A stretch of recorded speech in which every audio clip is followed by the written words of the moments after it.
Αγία Θεότο και σώσον ημάς. Chapter 34. How the enemy turns the virtues themselves against those who practice them.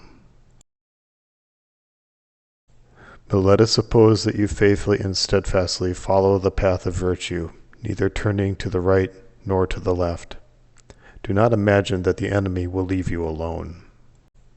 No.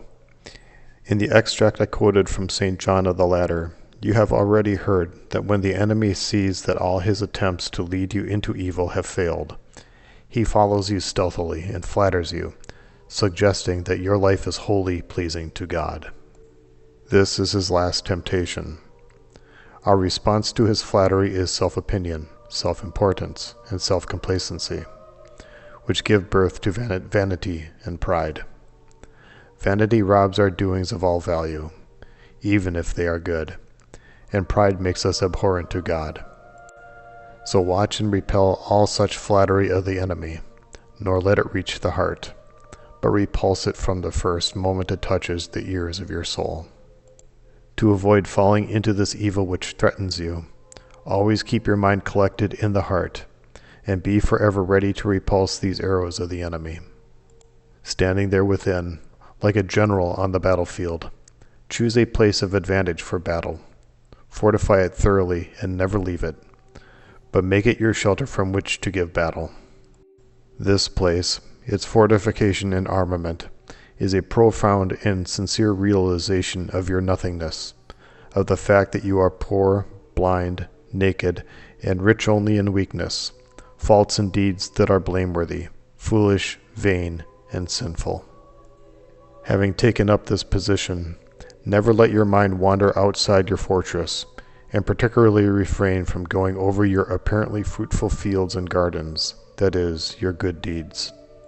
If you keep to this practice, the arrows of the enemy's pernicious flattery will not touch you, and even if one of them happens to reach you, you will immediately see and repulse it, and throw it away. But just as warriors entrenched in a fortress do not sit idle, but either go through military training or repair and strengthen the fortifications, so must you, sheltering in the consciousness of your nothingness, do the same. To be more precise, act as follows.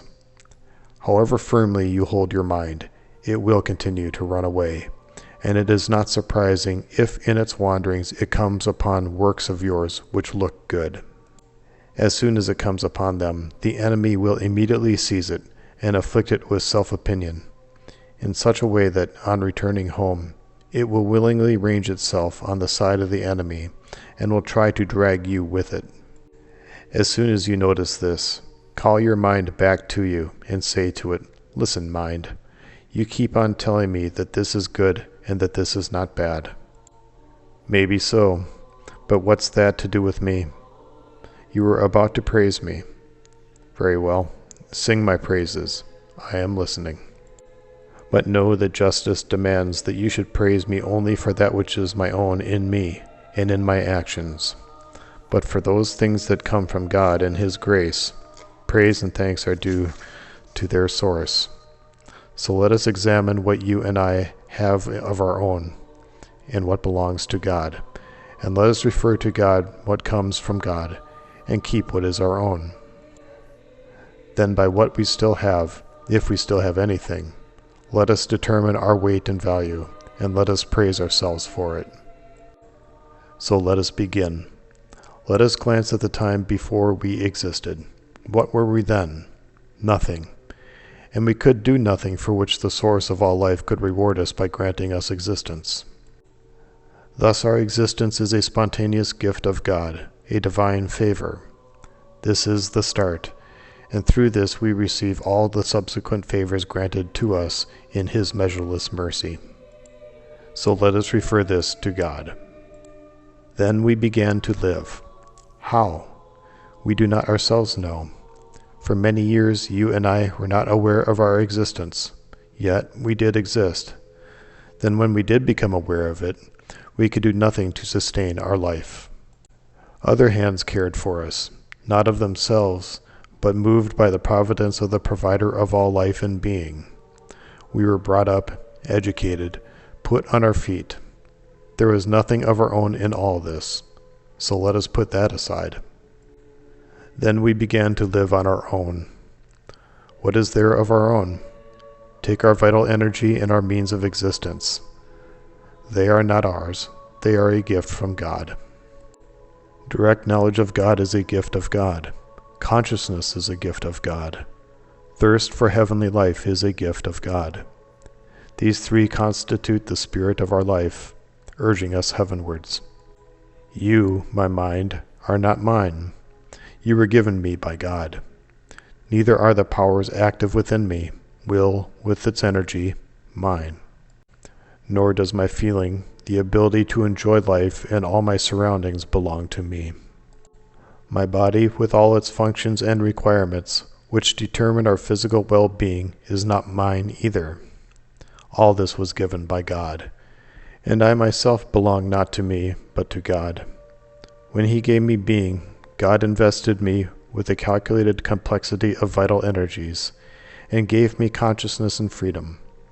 He ordained that I should rule over all existing in me, in accordance with the function and value of each part of my being. All this offers no grounds for self-praise, but only for realizing the great and heavy duty imposed on us, for fear of the answer we are to give to the question, what have we done with ourselves and of ourselves? Let us now turn to the means of life.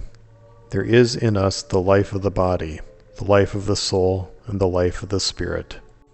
Each of them needs its own means of existence. They are all ready to hand, but they are all a gift of God, and not of our own acquisition. Air, fire, water, the earth, with all its treasures, the elements, stones, metals, plants, and animals, which provide all we need as food, garments, and houses, are not made by us, but are given.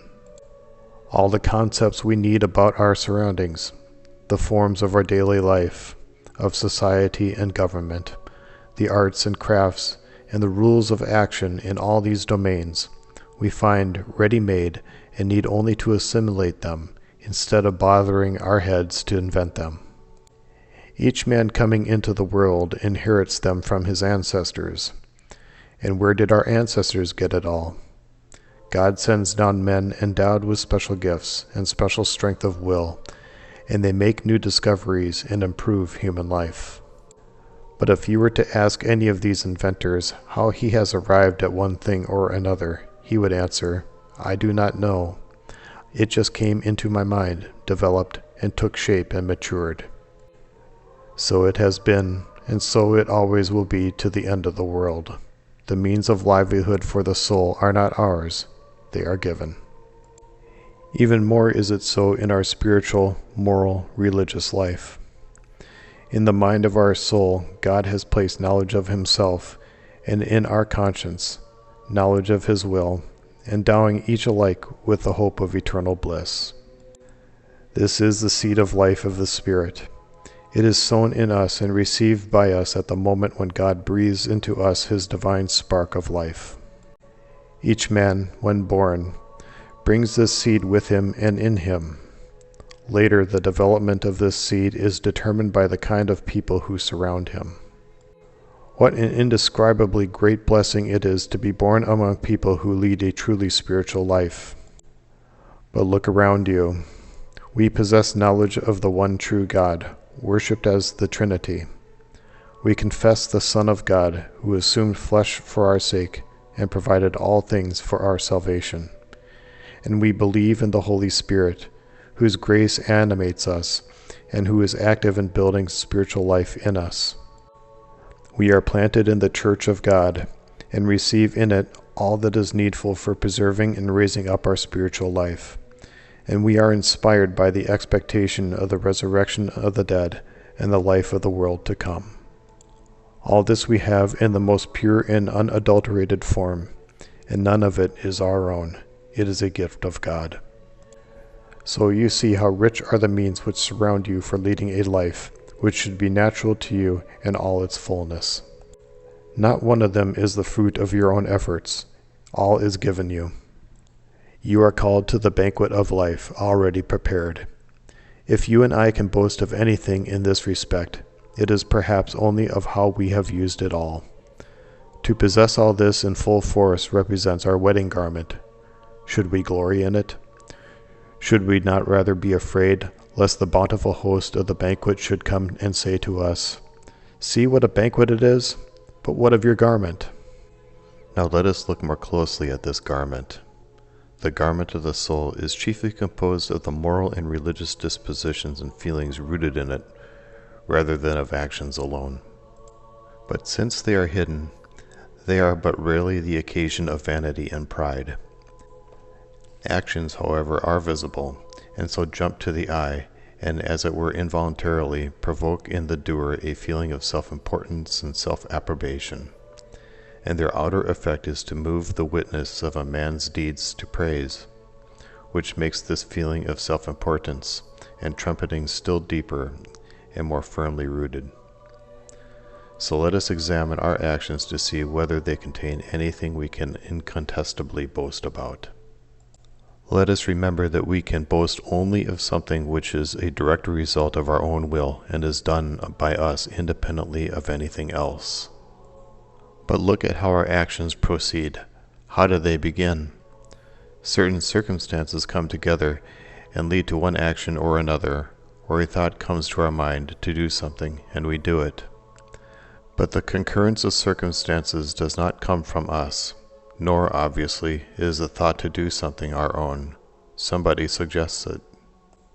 Thus, in such cases, the origin or birth of the thought to do something cannot or should not be an object of self-praise.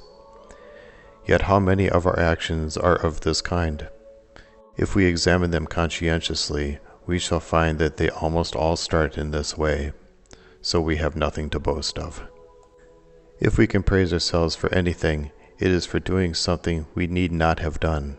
For however strong the external and internal impulses to action, the decision to act always depends on our will. But here again, the decision to do a good deed is not always right. A decision is right if it comes from the realization that God wills such and such action, and from obedience to His will. But as soon as something foreign comes in, such as to please oneself or other people, the quality of such a decision becomes tarnished and darkened. Sometimes we take a decision for fear of what people may say if we do not. Sometimes because we expect some profit or satisfaction from the action, either now or in the future, and sometimes simply because we cannot do otherwise. We don't want to, but we must. No such acts can be counted as purely good acts, and, although they appear praiseworthy, are not so in the inner quality before God in conscience. Let us examine how many of our deeds are of this kind. Once more we are forced to admit, almost all of them. So again, we have nothing to boast of. Thus, on strict examination, our good acts do not allow us to open our lips in boasting before others, or in trumpeting inwardly to ourselves. But if we bring to memory all our blameworthy deeds, empty, vain, useless, harmful, lawless, abhorrent to God, of which there are sure to be many, what must we feel then? Perhaps someone will say, weigh one side against the other, and judge yourself by whichever is heavier. But here such a method is unsuitable. Actions proceed from within. If wrong actions occur, it means that our inner state is wrong, and it is this inner state which determines our worth before God, our essential worth. If this cannot be approved, then the whole man is unworthy of approval. I shall add one more thing. All our actions done visibly, in the household, in society, at work, constitute our behavior. If we look around, we cannot but say that on the whole our behavior is correct. But we cannot assert that our inner state is equally correct. The eyes of people around us exert a great pressure on our designs.